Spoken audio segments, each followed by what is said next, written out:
Bonjour tout le monde, donc on est ici au BT Coworking pour le premier jour du parcours entrepreneur qui commence aujourd'hui le 22 juin.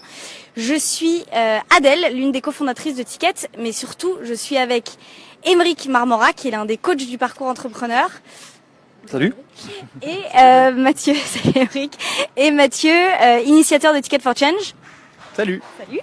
Et du coup on va leur poser quelques questions sur cette première journée et sur ce qui attend nos participants. Du coup, peut-être Mathieu, toi pour commencer, qu'est-ce qu'on fait là ? Qu'est-ce qu'on fait là, Mathieu ? Aujourd'hui, c'est le premier jour du parcours entrepreneur. Donc, Ticket for Change, notre mission, c'est d'aider ceux qui veulent changer le monde et qui ont le potentiel de changer le monde à passer à l'action, passer du rêve à l'action.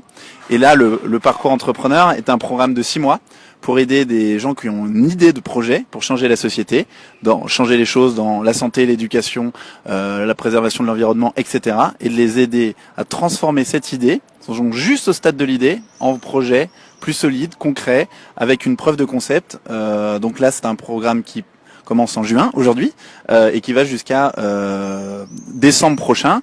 Il y a 50 porteurs d'idées, 50 idées portées par 60 personnes et on les accompagne dans ce parcours entrepreneur. Top. Et du coup, Émeric, qu'est-ce qui s'est passé un peu concrètement ce matin ? C'était quoi cette première matinée du premier jour, du premier mois du parcours entrepreneur ? Merci Adèle, charmant ton micro. Du coup, il est à mon échelle. C'est vrai. C'est pour ça. Alors qu'est-ce qui s'est passé ce matin ? En effet, on est le tout premier jour du parcours. Du coup, un des gros enjeux a été de pouvoir commencer à constituer la communauté des acteurs du changement. Donc amener les participants à se rencontrer, apprendre à se connaître, savoir un peu avec qui ils vont partager ces moments et avec qui ils vont partager les parcours. Donc on a fait plusieurs exercices pour les amener à faire connaissance entre eux. Deuxième élément important, c'est de savoir de poser le cadre, en fait, qu'ils sachent qu'est-ce qu'ils attendent. Ils ont postulé, là ils découvrent. Priorisent avec des sourires, donc ils sont plutôt contents du programme qu'on leur a prévu, mais de leur rappeler bien en fait justement les grandes échéances, le programme, les ressources à disposition. Et puis après, ça a été de pouvoir travailler avec eux sur leurs attentes. Qu'est-ce qu'ils attendent ? C'est quoi leurs objectifs finalement à travers ce parcours ? Avec quoi ils ont envie de repartir ? Quelles sont les craintes aussi ? Et le fait d'entreprendre, en plus pour changer le monde, c'est quand même pas quelque chose d'anodin. Donc voilà, ça génère parfois du stress, certaines peurs sur sa situation personnelle. Et donc du coup, ça a été de pouvoir poser ça.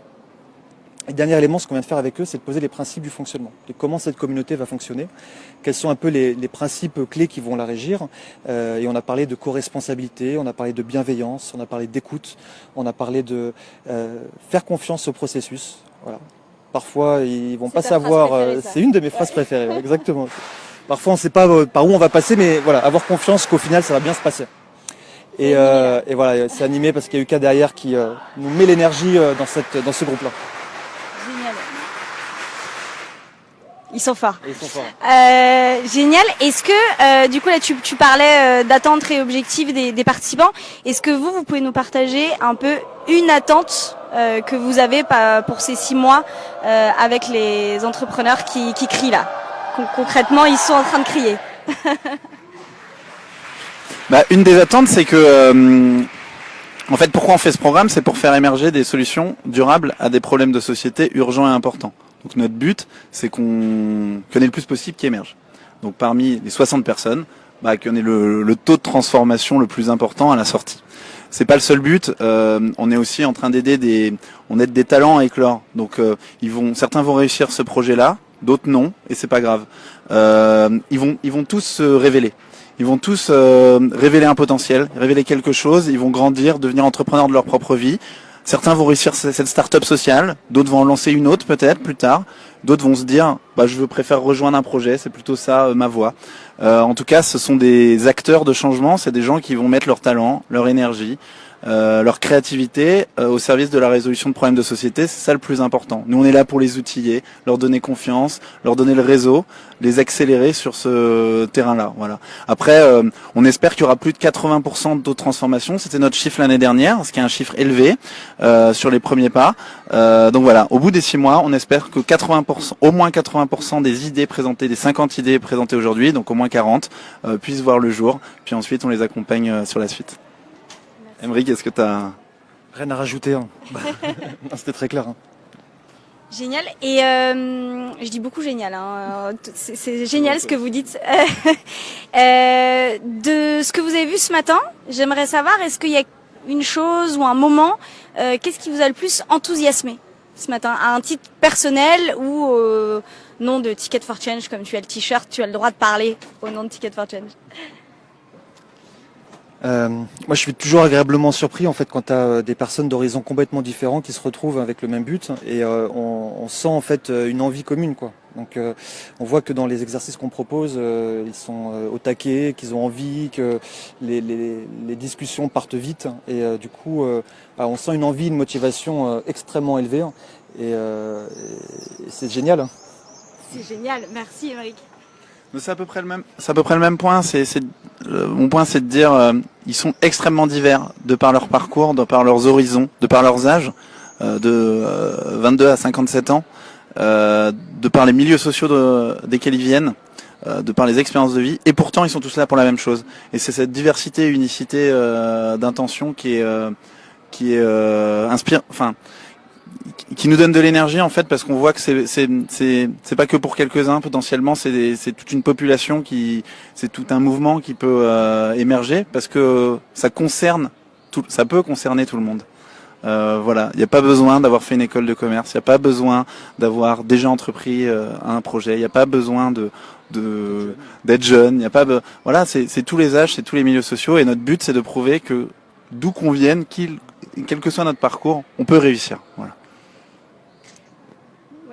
En fait, cette diversité d'âge et de parcours, ça montre aussi, parfois on dit que la génération des jeunes qui arrivent ont envie de changer le monde, mais en fait, c'est pas générationnel. En fait, c'est juste l'époque qui veut ça. Et quel que soit où on est, quel que soit son parcours, quelle que soit la situation dans laquelle on est, en fait, on a toute cette aspiration de pouvoir faire bouger les choses. Et c'est quand même très, voilà, ça génère de la motivation et de la confiance. Merci. On a beaucoup employé ce matin le mot marathon. C'est 6 mois, c'est long, ça va être un marathon. Vous, c'est votre 4e marathon. Qu'est-ce que, de par vos expériences, qu'est-ce que vous redoutez le plus là Est-ce qu'il y a un truc que vous redoutez sur ces 6 mois? Alors, nous on fait le marathon, mais en fait on organise les étapes. Donc de fait c'est plus facile pour nous. Je pense que le vrai marathon, ceux qui courent, c'est eux. Alors nous on court aussi à notre manière parce qu'on a nos organisations et on a notre propre marathon. Après bon, il y a une étape difficile, c'est que là le parcours démarre, on est fin juin, début juillet. On va démarrer au mois de septembre. Fin août, il y a une période qui est un peu une période creuse. On est en plein été, et lancer un projet, rencontrer ses bénéficiaires, étudier les besoins sur cette période-là. Parce que fin août, il y a le Tour de France. Exactement, fin août, exactement. Donc voilà, ça c'est pas évident. Après, je crois que le plus dur, c'est que des fois, on est quand on est porteur de projet, on peut être isolé, quoi, et on peut se sentir seul. On n'a pas forcément un environnement qui soutient et qui encourage derrière.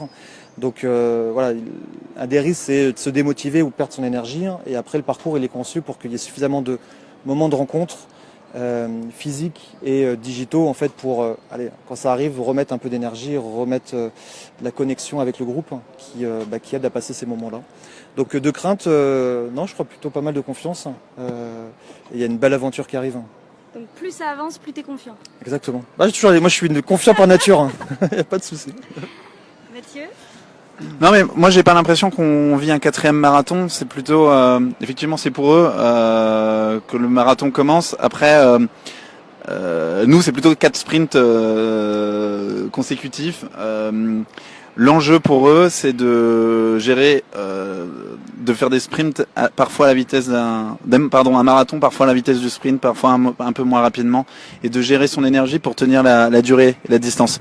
Et donc c'est comme ça qu'est prévu le programme. Il est très très intense à certains moments, là pendant les 3 jours, et puis ensuite ils vont laisser émerger voilà ce qu'on aura produit ici, et il y aura plus 2 mois de temps long, et puis ensuite un sprint de 10 jours, etc. Et toute la vie de l'entrepreneur est comme ça, et donc il faut savoir, parfois il y a des deadlines courtes, et il faut pas calculer, il faut foncer, et parfois il faut savoir se reposer, etc. Donc c'est ce qu'on leur apprend ici aussi, à gérer leur énergie pour tenir la distance. Merci beaucoup. Dernière question, hyper rapidement, face caméra. Je pense qu'il y a des centaines de milliers de personnes qui nous regardent et au moins, et qui ont envie d'entreprendre, qui ont envie d'agir, qui veulent se lancer, mais qui sont pas forcément dans le parcours.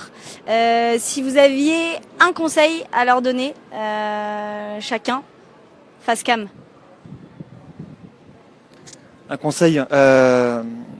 Oui, un truc que j'aime bien, c'est que aller chercher les opportunités, dites oui en fait. Après, vous réfléchirez à comment vous faites les choses. Après, un conseil, suivez le MOOC, Ticket for Change. Il est bien.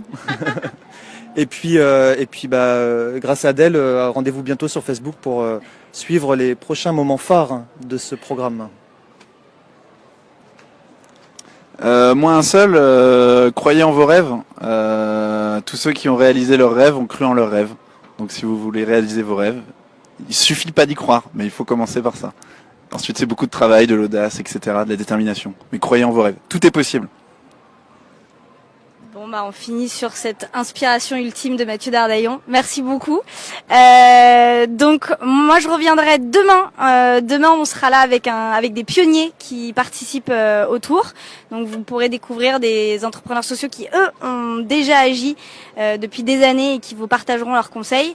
Et samedi, vous pourrez découvrir différents participants du programme qu'on vous présentera et qui vous raconteront un peu où ils en sont après ces 3 premiers jours. Voilà. Merci beaucoup, Émeric et Mathieu.